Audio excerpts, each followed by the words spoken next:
Hi, hello. Well, this is like way too far out.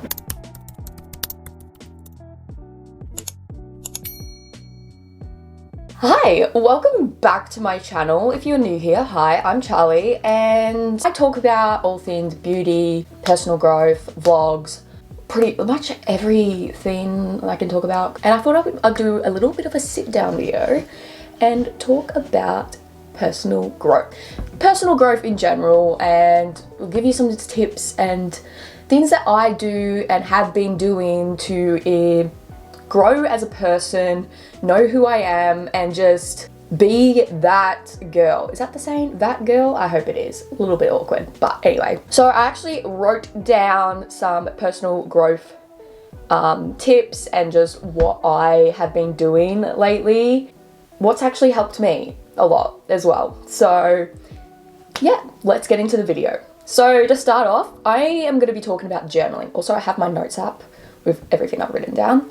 You hear people talk about journaling quite a lot, and when people tell you journaling has changed their life, there's different types of journaling, let's put it that way. There's the Dear Diary, which that stuff puts me off. Writing Dear Diary every single day and talking about your day and just in general, that's not for me. If you do that, props to you, amazing. I cannot keep a journal that says, Dear Diary, today I did this, blah, blah, blah, blah. That's not me. I have to have a journal that I can rant about in. So the journal that I keep, that is like kind of my keepsake thing, that it's just like, it is basically like a Dear Diary, but in my rant journal, I call it a rant journal because it's literally that. I just rant in there. So if I'm just really pissed off and just want to yell at someone or whatnot, I don't yell at someone. I yell in the journal and just full on just write and write. It's kind of like, is it stream of consciousness thing? There's like that thing, it's out of some book, Artist's Way, I think it's Artist's Way, I can't remember, where you just write down every single thought that comes to your mind, even if you have nothing to write about. If like the first thought you have is just, oh, I'm really hungry, write that. And then like you just keep writing and writing. It kind of like, once you do it for like a couple days or get into the flow and handle it, it starts to make sense and you feel so much better. I don't know how to explain it, but let me know if you have actually done stream of consciousness. You just write literally anything. You don't think, you just pen and paper. Don't care if your handwriting's messy or anything. My journal, I don't know, it's underneath all my bedding and I can't be bothered. Oh my God, look how bad that mascara is. Stream of consciousness writing. So stream of consciousness is a style of technique of writing that tries to capture the natural flow of a character's extended thought process, often by incorporating sensory. Yeah, so it can be creating, I have literally some doodles in my rant journal. Sometimes it's just scribbles of me being pissed off. So it's kind of like one of those journals that you just put anything in it, but to me it's more like my emotions and just how I'm feeling. I get annoyed at a friend, I just rant in there. It's like my little personal thing that just doesn't judge me, and I'm not gonna lie, I feel ashamed of half of the things that I have written. Like when I started writing, I felt ashamed of how I was feeling, why I was feeling that way. Was it wrong of me to feel that way? Like all of that.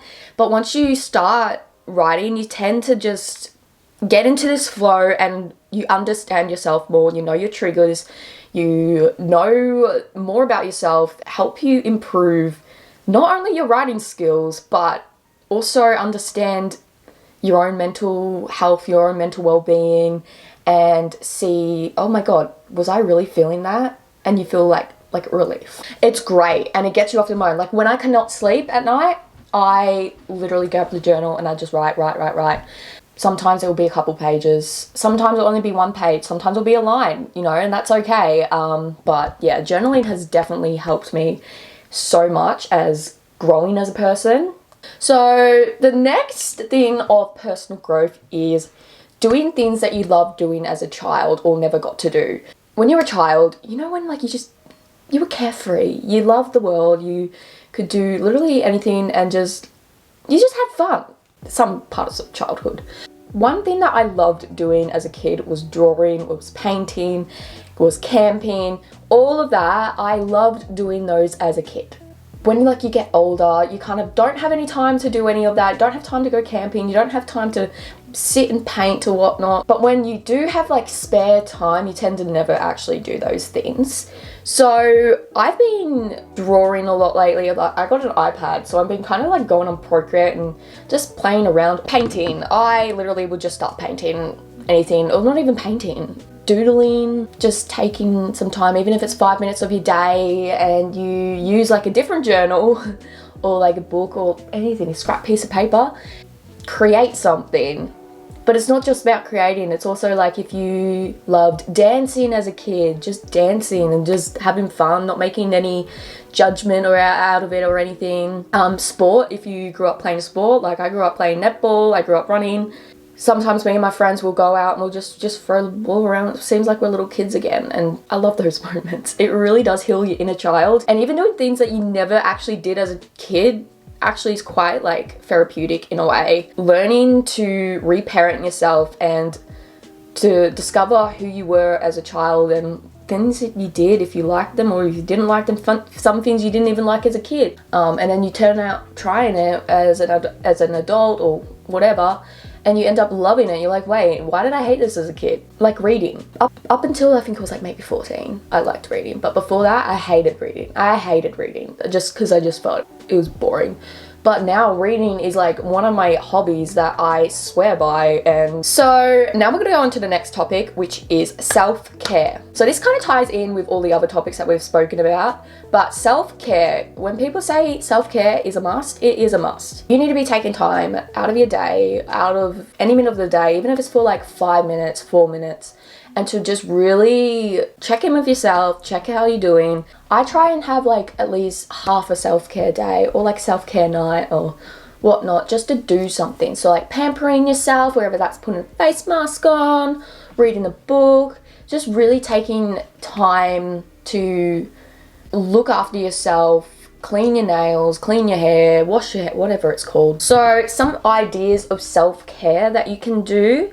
So there's multiple different ways people incorporate self-care. It's normally about finding what makes you feel good and what makes you feel relaxed as well. Got told by a friend that even putting on a reality TV show actually calms you down. Like it's something I've heard about that. Like my friend told me, and I also saw it on TikTok, about watching reality TV after like a stressful day can kind of like take your mind off it. I don't know if that's actually like a must or an actual thing, but anyway. Even writing down like your own self-care checklist of things. So moving your body, fresh air is literally a must for self-care.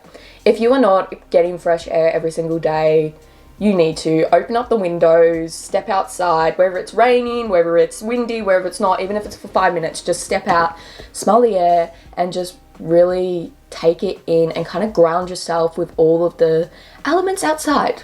Reading a motivational quotes is something that also really helps, I find. Pinterest is by far probably my favorite social media app. It honestly just really inspires me to be better, to do things better, to build habits, to make content, etc. And especially looking at quotes. So look at motivational quotes, even if it's just a word. Also, taking a break off social media. I'm feeling so bad lately of not taking a break of social media because I am part-time UGC creator. So most of the time I am on social media trying to connect with brands and other UGC creators.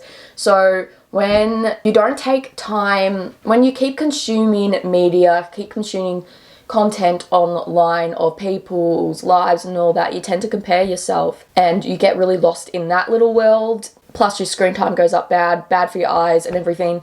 So taking a social media break, putting your phone down, going outside, reading a book, and just turning off the social media. I can't do it for a day. I don't know how people do that. Not turn my phone off, like my social media app for like but I can go on social media for like a couple hours and go back to it and feel good and all that, etc. Another way, self-care, listening to a podcast, watching documentaries, if it's a good one. I love watching murder documentaries and crime documentaries. Obviously podcasts, as I mentioned. I love listening to motivational podcasts and self-care, girl walk ones, such as Trinity Tondalia, I think that's her name, and Kaylee Stewart and Fernandez Ramirez. I hope I'm saying her name right. But just those things has really helped. Another one is cleaning up. Cleaning up can be a bit stressful if you tend to get overwhelmed like I do. I am a very overwhelmed person. I tend to overwhelm myself when things aren't even that overwhelming. So tidying up. I like to just say tidying up instead of cleaning up. I feel like tidying up it's more my jam than cleaning up, because cleaning up just means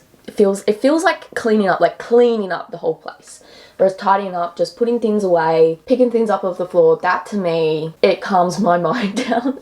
I know, crazy thinking about it. Doing those as part of self-care actually really cleanses your mind. And what is it? A tidy house or a tidy room is a tidy mind, I think. I don't know the quote. Number one, drinking water. Such a classic, but it honestly does the trick. Carry around your emotional water bottle support. That's brushing your teeth, washing your face. If you also struggle with mental health, or like you're going through something, it is really hard to go out, or it is really hard to get out of bed and to brush your teeth, wash your face, brush your hair, have a shower. It takes a lot of energy and all that. Even if it's just to wash your face, just do things for you to make you feel better and to really take care of yourself. Even if you just want to have a nap, it is fine to have a nap, but just really take the time, go, like, my body needs this rest for a little bit, and then I'll get up and go do some stuff. And hobbies, as like I've mentioned earlier, doing hobbies is also a form of self-care as well, and moving your body is also a form of self-care. So the last one is setting goals. When you set goals, setting goals is a personal growth step. I am someone, I can't do like a big goal. I can have like my big goals, like I do have my big goals, but having sub goals, minimal goals, is the way to do it to achieve the bigger goal. So my goal lately has to be going to the gym every single morning. And yeah, so first off, I started going to the gym, like waking up a little bit earlier each and every day. Not going, oh, I'm gonna wake up at 5:30 straight away, when I used to wake up at like 9. That's not the way to do it. You're not going to achieve your goal. I mean, you might, but you're not going to achieve your goal if you don't do small steps towards the big goal. And another example is, say you want to start running, or like you want to run a marathon. I don't know why I'm saying this. I've never run a marathon before. But if my goal was to run a marathon, I would first start off by maybe going for a walk, and then incorporating maybe like a light jog for like 5 minutes throughout that walk, and then build it up over time from a light jog to like a 10-minute jog, and then from 10-minute jog, and then do like a 10-minute run, and then so forth over like days, weeks, months, etc., to build up that goal. That's just how my brain works. If you can end up doing it, you know, straight off into running, you go, you do that. I cannot do that. Praise to you. I was like, if you want to start reading more, read 1 page of anything. It doesn't have to be something interesting. But setting goals is such an important part of that personal growth, because if you don't set any goals, how else will you learn along the way? How else will you get to where you really want to be, who you want to be? So for personal growth, you want to grow as a person, you want to know yourself, do some journaling, maybe 1 page a week of journaling, or just like a prompt here and there. Just don't go straight head first into it. This is my personal experience. You may be able to go head first and full on succeed at that. You're also like me, and you can't go head first, because then you overwhelm yourself to the point where you shut down, and then you don't actually end up getting towards personal growth. Then this is for you. Step by step is the truth. What's the word? The slowest wins the race? Like that turtle thingy-my-bob? I don't know what I'm on about, but yeah.